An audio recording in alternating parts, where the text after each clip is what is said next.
What is good, ladies and gents? Welcome to the MKO Pugilism Boxing channel, where we talk all things boxing. Remember to like and subscribe, hit the bell notification, put it on all so you get notified straight away as soon as we drop new content on the channel. Without further ado, let's get into this one. So in this one, I'm going to speak a bit about some of TEDDYATLAS's comments on his recent podcast called The Fight. It's definitely one that I would recommend as a channel, The Fight with TEDDYATLAS. Good channel with him and Ken Rideout. And this is just to talk about one of his takes on Anthony Joshua, his criticism of Anthony Joshua, which he's made known quite a number of times. And it's for me to sort of address this idea of Anthony Joshua being overrated. And, you know, firstly, just to preface this, to me, TEDDYATLAS is one of the, best in terms of, commentary and stuff. I really have enjoyed his work over the years. Solid boxing trainer as well, had a hand in Mike Tyson's career, Timothy Bradley's career, a number of fights career, Povetkin, loads of these guys. So he's definitely a guy that has probably forgotten more about boxing than I could learn about boxing. So he's definitely a very knowledgeable guy and a credible guy. But it's just to post my comments on his thoughts, his idea that Anthony Joshua is overrated. So, first of all, obviously, I don't think Anthony Joshua is sort of flawless, a heavyweight without flaws, or I don't actually think that he's the best heavyweight today. I don't think he is the best heavyweight around at the moment. I believe that contest is between Tyson Fury and Alexander Usyk. I think the best heavyweight is unknown at the moment. It's between Tyson Fury and Alexander Usyk. And, until those guys fight and we have an undisputed champion, right now, we don't know. We just know those two names are the two best. That's just my view on it. And also, just to note for you that, their heavy criticism of AJ, I think, is slightly unfair, because at this moment in time, Anthony Joshua, he isn't a champion anymore. So for me, I don't think there really should have been this sort of hyper criticism of Robert Helenius as an opponent, especially in light of the fact that it is not Anthony Joshua's fault that he had to fight Robert Helenius. Anthony Joshua is not the one who failed the PED test. That was Dillian Whyte who failed the PED test. So original opponent was Dillian Whyte, and because of the circumstances, Dillian Whyte failed. So the last minute replacement, I guess it was out of Gerald Washington, Robert Helenius. There may have been a few other names in the hat, but I was hearing those floating around. Some believe that Washington would have been a better opponent for Anthony Joshua. Some said Helenius is okay. We all know, yes, Helenius was KO'd by Wilder in one round over a year ago now, so fair enough. But at the end of the day, it's not the original opponent for Anthony Joshua. It's not his fault about the PD situation. It's a last-minute opponent. So in my view, it didn't really matter who he fought. You're not going to find the best opponent at a week's notice. So at the end of the day, the heavy criticism for that, in my view, is unfair, because it's a last-minute thing. And what are you going to do? At the last minute, why risk fighting? You're not going to find the best. You're not going to get Wilder at last minute. You're not going to get Fury. He's busy with Ngannou, whatever. You're not going to get the best opponent at last minute. That's just a fact. That's just how it is. So you can't really blame Joshua for doing that, especially with a week's notice. And for me personally, the idea that Atlas says, and some others have said, not many, but the idea that he has that Anthony Joshua is overrated is an absurd idea to me, because I personally don't see it. I don't really see people going around saying, oh, Anthony Joshua is the best, this, that, and the other. There may be a few fanboys out there. I think commercially, he's still a big draw in spite of his losses. But the fact of the matter is that, over here in the UK, you speak to most people have, even if they were big AJ fans at one point, now they've got a lot of doubt in him. I would say over here in the UK, AJ's got, sort of more doubters than fanboys. You know, the general feeling that from me or speaking to people, seeing things online, other YouTube channels and stuff, most people are sort of doubtful of AJ as sort of as you know, some people don't even rate him anymore as a top heavyweight. I think since his loss to Andy Ruiz, a lot of people over here in the UK, where he is from, a lot of people are doubtful of his abilities. A lot of people say, oh, he's washed up, he's no good anymore. Some people say he's crap. Some people say he never was any good in the first place. Ever since he lost to Andy Ruiz, and because of the appearance of Andy Ruiz, him being a fat guy, an overweight guy, and him knocking Anthony Joshua out, a lot of people in the UK, and you know, if you were to do a poll of you know, who's the best heavyweight, Anthony Joshua's name is not going to be on top of that list. You know, there's probably a small minority of people here in the UK who think that Anthony Joshua is the best heavyweight or something like that. Some people don't think he's even a top heavyweight at all. So I'd say that, you know, this idea that he's overrated by the UK is ridiculous, because I don't know anybody really who actually thinks that he's still the best. You know, most people over here, and I'd say it's the same in America, same thing.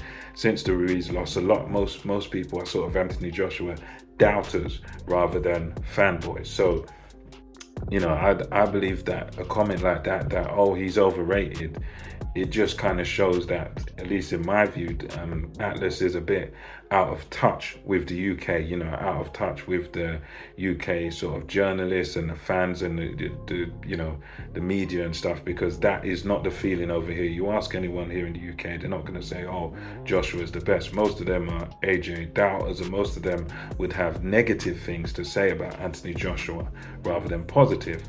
And, you know, the way he makes it sound on his podcast is as if to say, oh, the UK sort of worships the ground Anthony Joshua walks on, and we better not say anything bad about the UK or Joshua, because the UK is going to go crazy. But, you know, you come over here to the UK, you speak to the fans over here, it's a completely different ball game. No one is like that, like some AJ fanboy. There's not many people around like that. So that just shows he's kind of out of touch with us over here in the UK. You know, and they heavily criticized the choice of opponent, as I've said, as if to say it's Anthony Joshua's fault. You know, when at the end of the day, I don't think Robert Helenius is any worse than Fury versus Chisora 3. You know, the same way, you know, Chisora wasn't a great opponent for Fury to fight for the third time.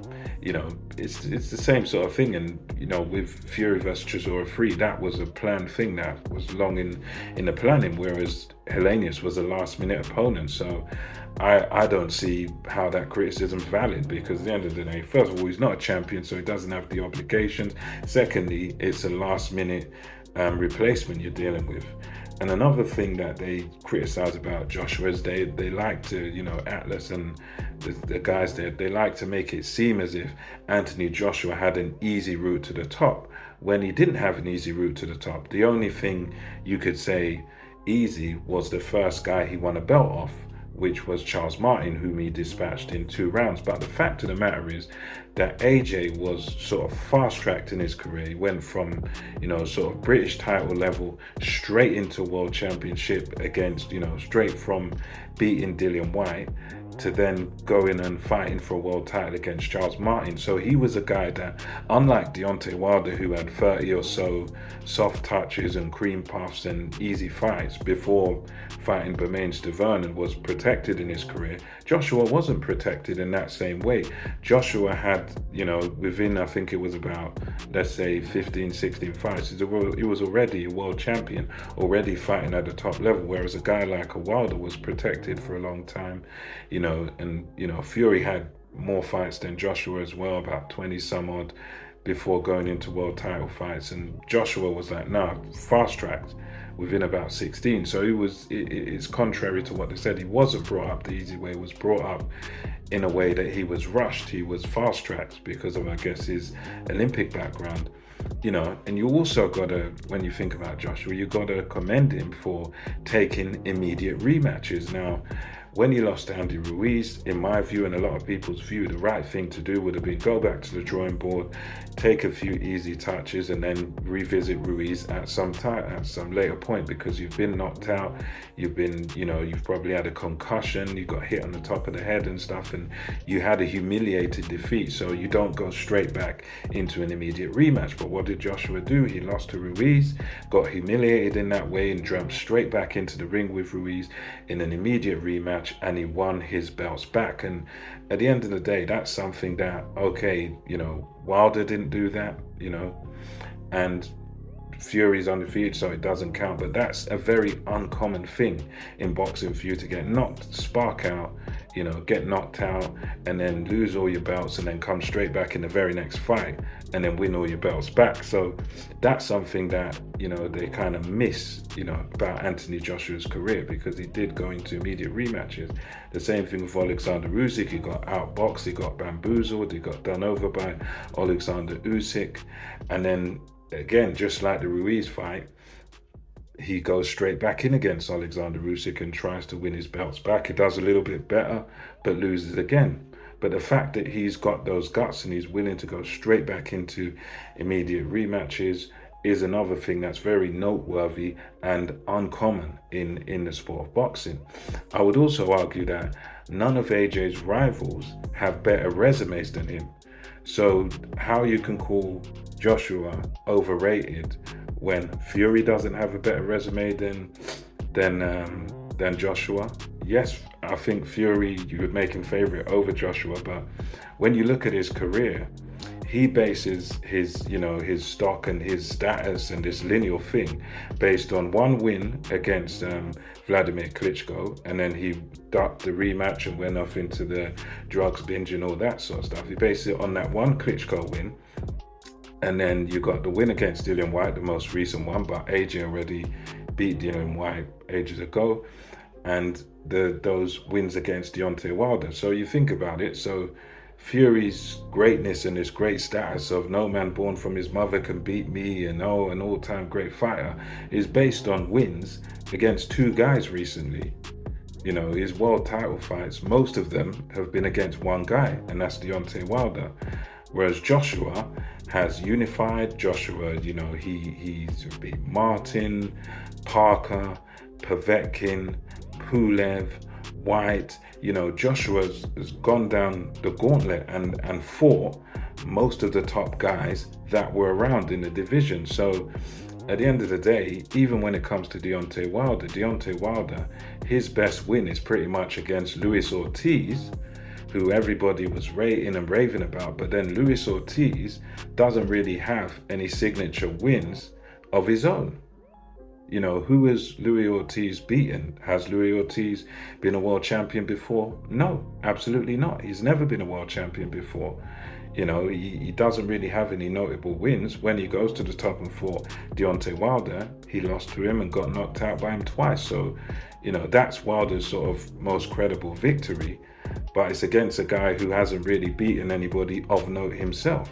We can also speak about, regardless of who would have won, Deontay Wilder admitted this himself when he was looking to fight Tyson Fury for the second time or third time, whatever it was. Wilder admitted that, yes, I would have got more money if I took the Joshua fight, but I decided to fight you, Tyson Fury. He admitted that. And Wilder turned down $120 million deal to fight AJ twice, one fight and then a rematch, and he would have had to fight Dominic Breazeale leading into that, but he refused that offer and ducked AJ. So at the end of the day, AJ could have had that fight, but due to Wilder listening to his team, that was scuppered. And even when you think about a few years back, I think it was 2021 when AJ and Fury were initially going to fight, AJ was ready for that fight. Fury and Harriman, all these guys were saying, yep, it's all going to happen. And then what happens? The mediation arbitration kicks in, and then Fury has to fight Wilder. Again, Joshua willing to fight, but it didn't happen. There we go again. And we have to remember about AJ, as I've said before, he's a guy that, out of these two guys, the two rivals, Wilder and Fury, AJ's the only one who's actually unified belts.